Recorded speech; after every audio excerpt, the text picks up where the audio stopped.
Dialogue is not bringing people together to have a good time. It's bringing people together to communicate in a way that I believe has a better chance to turn your perpetrator around. Because when you go into a debate and you say, you put my house on fire. No, I did not. Yes, you did. No, I did not. There is table tennis and no movement. You may ask, what exactly are we doing at the platform? A platform is a space, a service space, which brings all South Sudanese ordinary citizens at all levels to dialogue constructively on finding concrete ways of resolving conflict. We initiate community meetings. In those community meetings, we talk of the things that affect each community. And then we have to make a contrast between community B and community A.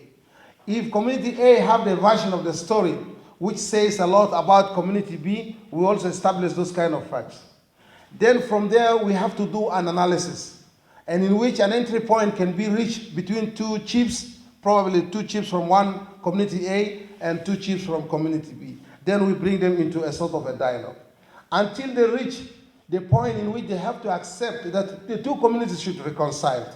Instead of trying to assimilate, integrate well in society, stand apart, respect the differences, but through dialogue, move closer, become visible, and build relationships. It might be an answer to the most pressing issue in Europe in the years to come. How can we live together in the best possible way? We have to talk to each other, to know each other more and more.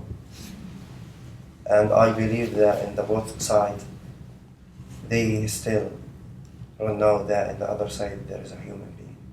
Accepting the person as an individual and no longer seeing them as the enemy or no longer seeing them as the military occupier was an aspect that I'm still kind of going through, and it's still part of the mentality that I'm trying to break a little bit. Samar and I don't think the same about the possible solutions, but we do agree that occupation and the military regime is bad for both of us, and we should do whatever we can in order to unify our forces and fight with no violence against the occupation. I think that in these tough conflicts we have, we need to change the way we look at reality.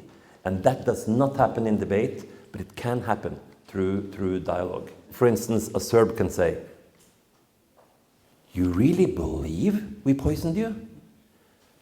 Now I understand why you hate us." Because his whole life, he just thought they were lying, faking, and lost respect. But in the dialogue, he somehow developed that ability to look at the world from the eyes of the other. And that can be extremely provocative and very radical in terms of changing the way we look at reality. In dialogue, you're not supposed to give up anything. You're not supposed to compromise. You're not supposed to sign a peace agreement. You're supposed to make yourself visible to the other and allow the others to become visible to you. So it's easier to listen and talk. You have to start somewhere, even if it's just a small step. You never get anywhere if you don't move.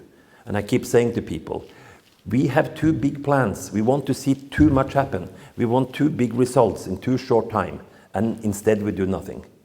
Take that first step. Get 2-3 people to join you, and you will start to expand. When we started in '95 by inviting people from former Yugoslavia, I thought it was a 1-year educational project. Today, 3,000 people have been in my living room.